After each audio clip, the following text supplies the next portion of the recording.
Everyone knows the Bob Lazar story, but what most people miss is this: he wasn't alone.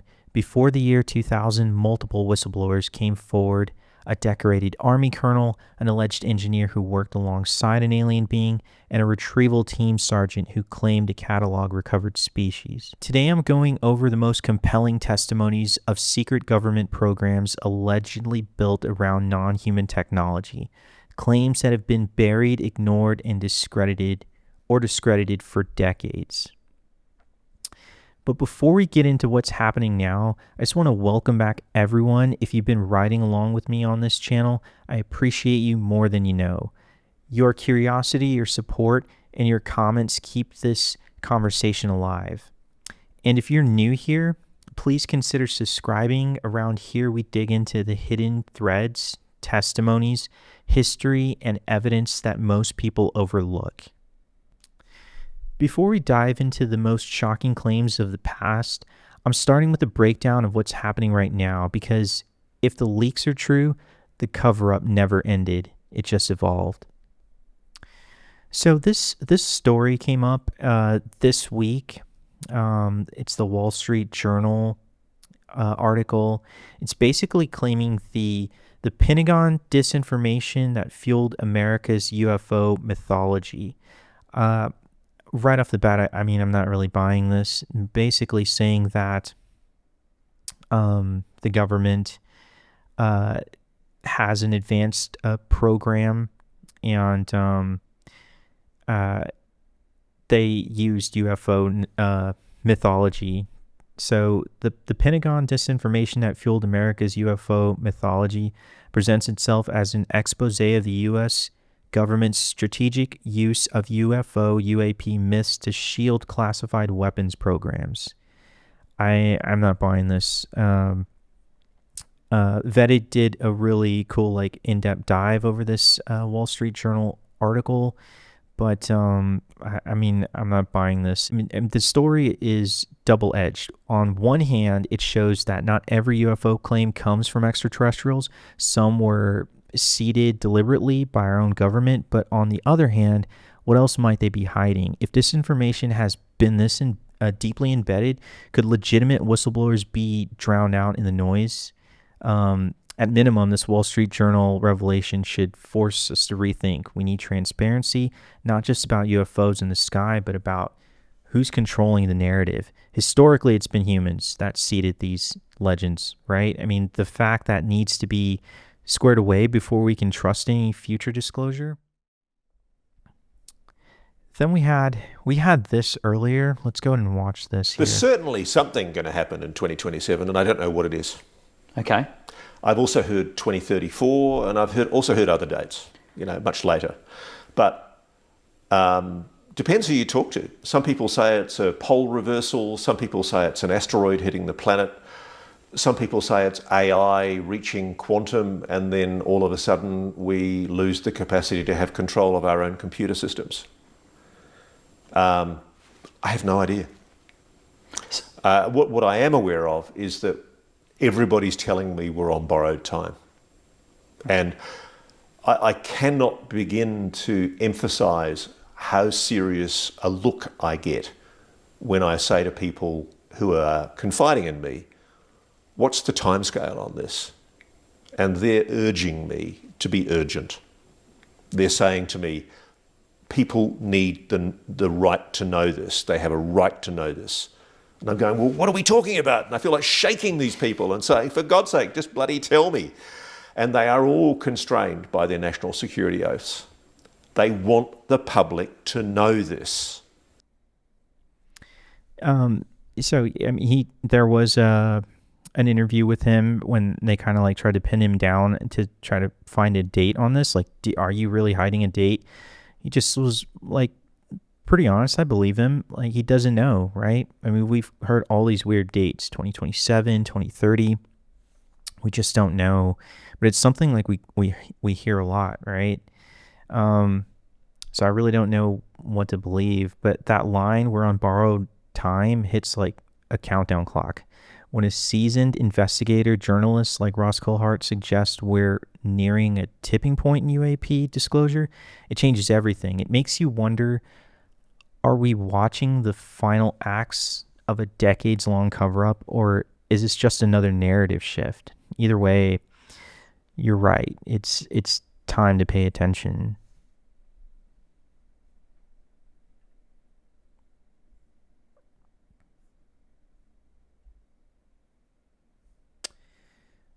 This was also something interesting. I had talked about this on like the very first episode of the briefing, but this was cool. The Buga Sphere, the area where the Buga UFO sphere was placed, has shown signs of discoloration as if it was imbued with radiation.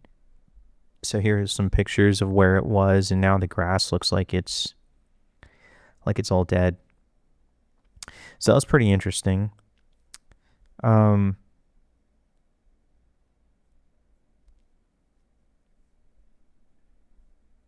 But yeah, let's go ahead and get into this. So I've compiled this list of individuals who I felt that their testimony was like top and believable.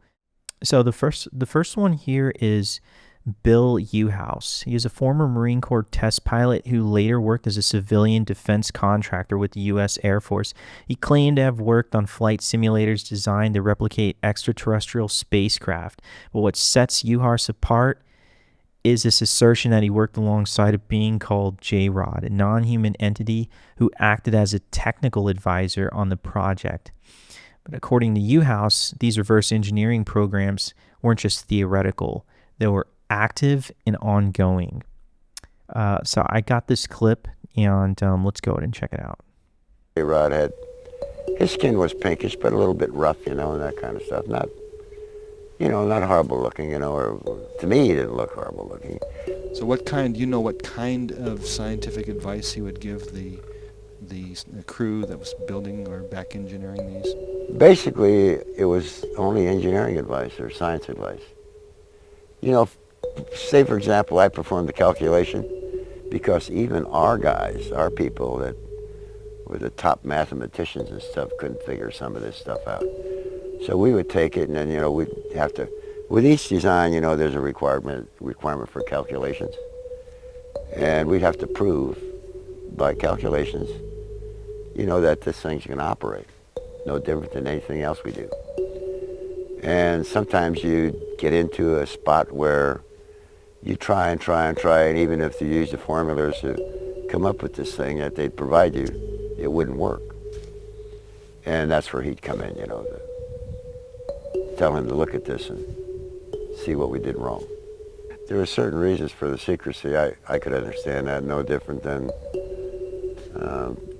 the first atomic bomb that they built.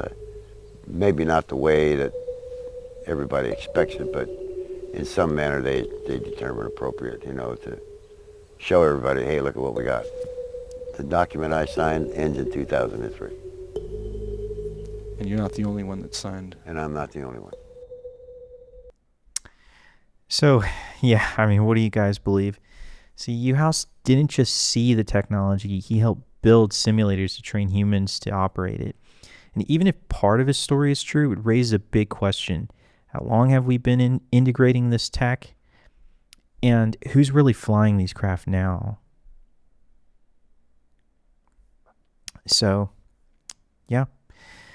And then there is Sergeant Clifford Stone. He's a U.S. Army veteran who claimed he was part of a top-secret crash retrieval team. According to Stone, these missions involved recovering not just downed craft, but also entities. And he said the military had categorized dozens of non-human species, and that he was brought in because of his ability to communicate with them. Yeah, you heard that right. So let's check out this clip. I thought it was truly fascinating. I think that you like it, and then we could talk about it.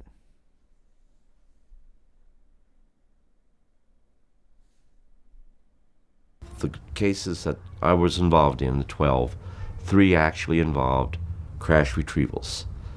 The 3 crash retrievals had bodies with them, and some of the entities were still alive, which was necessary to treat them, which is why there's the catalog that deals with the various species. The catalog exists because rendering first aid to our visitors is quite unique and different from what we would consider first aid. You had medics there who would go ahead and take care of those people, but they needed that section that dealt with the cataloging and what types of food that they could be fed. Actually, we use I'm going to say the word wrong, but we use synthesized food. We did not give them the food that we normally eat and take for granted every day. It could actually be poisonous to them. First aid, the way we give first aid, could actually cause their death. So we had to know how to administer specifically the things that was needed to preserve their life, if at all possible.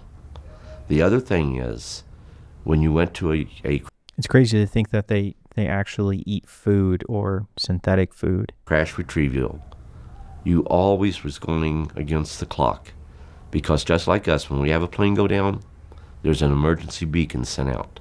When one of their craft go down, there is an emergency distress call that goes out to their people, and immediately they try to recover them. And on more than one occasion, the military and their people have gotten there at the same time.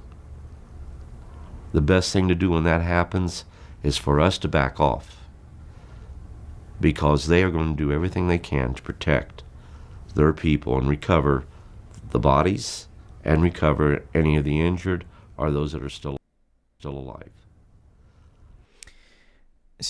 So Stone's story is definitely next level. Whether it's true or not, the details and the emotional weight behind how he tells it makes you stop and think.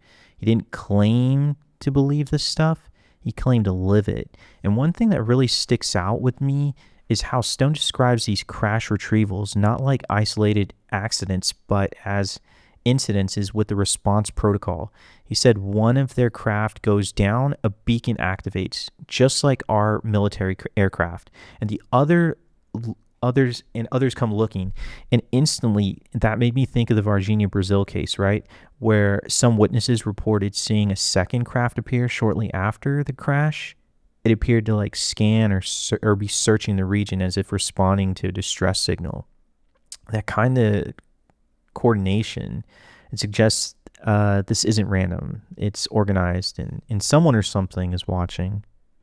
So next is Colonel Philip Corso. He's a high-ranking Army officer who made waves in the 1990s when he claimed that during his time at the Pentagon, he helped seed recovered alien technology into private industry. We're talking about things like fiber optics, night vision, and even integrated circuits, all allegedly reverse engineered from the Roswell crash in 1947. And his book, The Day After Roswell, was explosive and controversial. Let's take a look at this. Like the Japanese interviewed me, and I told them we put the integrated circuit out, and we also gave it to you. And I told the Japanese this right at the interview at Roswell. Give me a little laundry list of the things that, the technologies that are at least partially responsible from the Roswell. Well, there's the number one was the integrated circuit. Number two in importance was laser, because I had some laser instruments also. Then fiber optics came out of this. The imaging devices or night viewing devices came from this. Some of the work we did on electromagnetism and the ICBMs and came from this. Imagine the scientists and technicians and the companies that worked on this stuff are not real happy with your version of history. No, I haven't heard anything. In fact, I've heard from scientists, at least a dozen of them since then, and they're supporting my everything in the book. They say it's true. In fact, I just got a letter before I left from McDonald's nephew, or son, and he told me that a lot of people come from IBM, from Hughes, and from the White Pads and Air Force, and said that I filled some of the holes in which they've been wondering about for many years. And I just got this the day I left home, 2 days yesterday. So is there any question, I mean, that elements of our military, our government have known?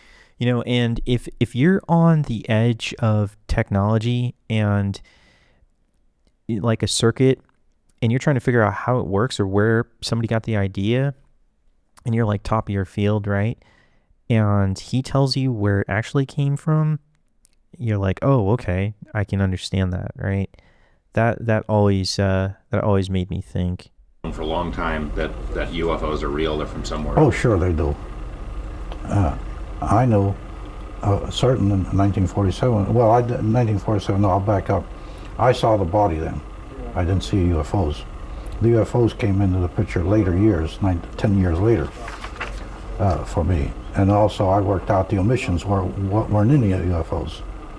In fact, George, I've even told you, I think, that I was not interested in seeing UFOs. I was all interested in what was in those UFOs. You know, That's super cool. Yeah, definitely credible for me. See, Corso had the rank, he had the resume and recipients, whether you believe all of it or not. He's one of the few insiders who went on the record claiming the cover-up wasn't just real. It was organized. So, I don't know. What do you guys think? Next up is this guy, Lance Corporal Jonathan Weygandt. Weygandt. So he was a U.S. Marine who claims he stumbled onto a downed craft while deployed in Peru. So this was back in 1997. He described it as a teardrop shape partially buried in a ravine and radiating a kind of emotional energy that left him shaken. Moments later, Black Ops style personnel arrived, detained him, and made it very clear he wasn't supposed to see what he saw. So it's a pretty interesting story. There, I don't know, 6, 7, just when daylight had just started to get light, and well, we found the area really easy because there was a huge gash in the land where something had crashed, and it didn't break anything. You know, I don't know if you've ever been to a crash site where you had trees just broken like in half. Everything was burned, and it was like if you had almost cut like a warm butter with a knife. I mean, it was just, it's like something on fire or had or some kind of energy, like a laser almost had like gutted. I mean, it was really strange. And anyway, I was in the front with Sergeant Allen and Sergeant Atkins. We were up front, and we were point basically, and we were like, I don't know, 10, 20 meters ahead of everyone else. We all had maps and radios and compasses, so we knew so we wouldn't get lost. And basically, we were the first ones to see the object. And basically what happened is we didn't go straight up the hill, because basically this thing went up the hill and then off into the side of the ravine or the ridge. This is about a 200-foot ridge at least. Solid granite. I mean, it's rock. I don't know if it's granite. It was buried in the side of the cliff. But anyway, we didn't go straight up. We went on to the left and walked up to the top of the ridge. And that's when we saw the craft. This is a huge ship, and I used to be into sci-fi movies when I was a kid, but this is nothing like I'd ever seen. And when I first saw it, I was scared. It scared the heck out of me. I didn't know what to do, and it was just it was really confusing. So we all climbed down, and it was buried about a 45-degree angle into the side of the cliff there, the ridge. And I mean, this is a steep cliff. I mean, it's straight up and down, and it was dripping this syrup-like syrup viscosity, this liquid. It was everywhere, all down, everywhere when we went down there, because there was plants and everything. And it was weird. It was a purplish green color, and it was a greenish purple, and it kind of like fluctuated. Like you couldn't really, when you'd look at it one time, then you look at it again, and it would it's almost like it. I don't know if it was like alive and it was just changing, but every time you looked at it, you saw a different shade of greenish purple. It was strange. There was one light on it that slowly went around, and the machine, I could hear it. I could hear, I guess because it was still functioning, and it had like a hum to it, like a really bass, like say if you unplugged an amp from a guitar, that kind of, it was really. See, that part's really interesting because the theory about this is that these things use some electrical charge or something that affects gravity. I just learned that recently from Jesse Michaels' interview on Joe Rogan. It was really deep, and it kind of fluctuated, and then finally it just cut off, and everything just seemed to stop, except the colors and the shades, and it was still that way. When I was looking at the craft, it was buried, so I could see the back of it, and there were these large vents. Well, they look like vents, sort of like a fish gill on the back. I couldn't see around the other side, and I guess I'm assuming it was the same way on the other side. That looked like, I don't know, that could have been used for propulsion. I'm not sure. Again, this liquid that had come out of the ship it got on my camis, and it discolored them and ate them almost like acid. And then it ate some of the skin off, the hair off my arms, and and I didn't know that until later on. But basically, when I was down there with the ship, there was 3 holes, and I guess I'd assume that they were hatches, but there's no way to tell. They were not flush with the with the body, the main body of the craft. They're, I don't know, a few inches below. I knew there was one on top because you could slightly see it. I don't know about the other side, but there was another hatch, the same width and diameter or whatever of the top hatch, and it was kind of crooked to the side, and it was half open. And I didn't see any lights or anything coming out of it, but I felt this presence that it's real strange. I guess it was almost like, I think I told Leslie this, I thought the creatures they conned me, and it was like weird, and I think they were trying to communicate with me, like, I guess telepathically. It's really weird, and I don't believe in any of that stuff. But so this is kind of common, like you kind of hear this with abduction or abductees. They always bring this up. There's nobody who comes in contact with these creatures that doesn't feel something. So his story, I encourage people to go and look him up, and is a really, really interesting story. What always gets me about this story is the emotion. Like, he's not talking about lights in the sky. He's talking about something he touched and something that he felt alive. So you don't fake that kind of reaction. And what's wild is how much former U.S. Marine Michael Herrera's story mirrors his story. So in 2009, while on a humanitarian mission in Indonesia, Herrera and his team stumbled upon a massive hovering craft. And then moments later, armed men in black uniforms showed up, confiscated the gear, told them to forget whatever happened here. So it's very similar. Here's a clip. So we kind of knew, and they started yelling at us. They were like, you're not supposed to fucking be here. What the fuck are you guys doing here? Who the fuck are you with? So they knew. They were using the kind of lingo that we were using too, especially in the military. So it made me think that at some point these guys actually were uniformed military at one point. Any accents? Not accents. It's just like American dialects, how you and I were talking. At one point they said they were going to smoke us. They could throw us out of a helicopter. It's very easy to get lost in the jungle out here. They kept saying stuff like that. So after So he stumbles upon this triangle. I think they talked about it like some type of triangle, and then these guys in black fatigues with no insignias show up and detain him. So that one, 2 Marines, 2 different missions, the same chilling pattern.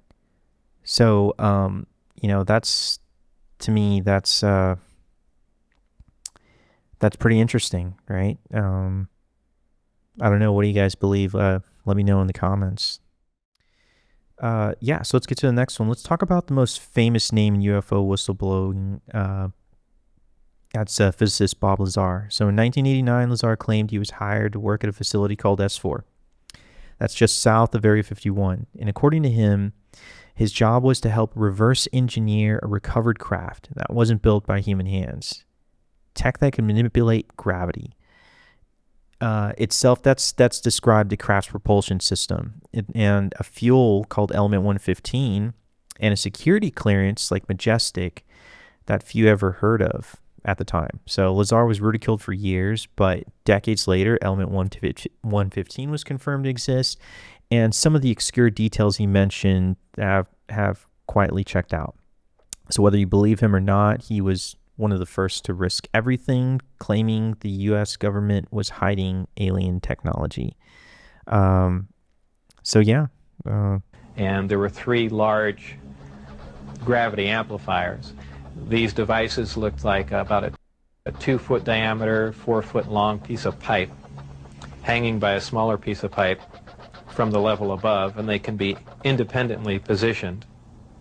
And that's what emits the gravitational waves that propel the craft. The second level was the only other level that I was on. It was the main level that contained the reactor where the seating was, the gravity amplifiers themselves, though we also called the devices that hung down on the lower level the gravity amplifiers, because they were really one and the same. They were probably the wave.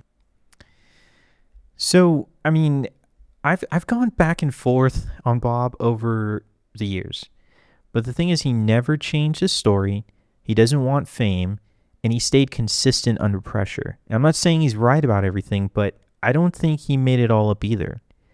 One moment in Bob Lazar's testimony that always caught my attention is he said almost nothing inside the craft looked familiar to him, except one thing, a pattern on the floor that reminded him of a honeycomb. That was it. The only recognizable feature in an otherwise completely alien interior. So right here he talks about it. Little hexagonal squares. And the hatch, or if you want to call it a hatch, the access way to get in there, is an ingenious little assembly. It's a honeycomb structure. And if you put your fingers in one end of the honeycomb and push, all the honeycombs will collapse in on each other, making a hole. It's kind of a neat doorway, something that we could, use. I don't know what for, but I mean, it's something that I haven't seen before, and it's kind of a novel idea, but a very efficient, lightweight, very strong access way. I had to hang upside down in there to see the lower. So yeah, he hangs upside down to see the lower part of the craft. But what I was gonna say is where it gets interesting is Viktor Grebennikov. He is a Russian entomologist, and the part about the honeycomb structure, Bob says that's the only thing that looked familiar. I think that served a purpose. I don't think it was like, for decoration or anything like that. But where it gets interesting is Viktor Grebennikov. He was a Russian entomologist, and he claimed to discover a strange anti-gravity effect tied to the microscopic structures of insect wings in a honeycomb pattern. He even said he built a levitating platform that used these natural geometries to counteract gravity. So let's check this out.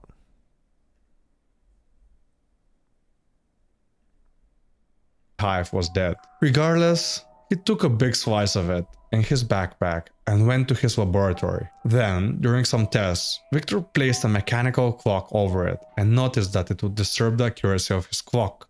But why was this happening? If the vibrations were key, as he thought, and they were gone now, then what was causing this effect? There were no bees anymore to vibrate there. Grebennikov then tested the hive on himself.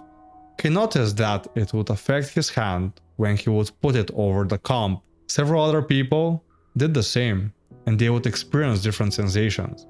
Hot or cold waves, numbing, and feeling of unease. But none of this could be documented using a scientific device, as thermometers or ultrasound devices weren't affected by the beehive. He had unintentionally rediscovered what Oscar Corso was granted a patent for 100 years prior in 1893, the cavity structure effect. Cavity structures affect human bodies due to the supercurrents and electromagnetic radiation that they enhance. Remember this one, it plays a major role in the technology UFOs use to fly. So again, that's super interesting, right?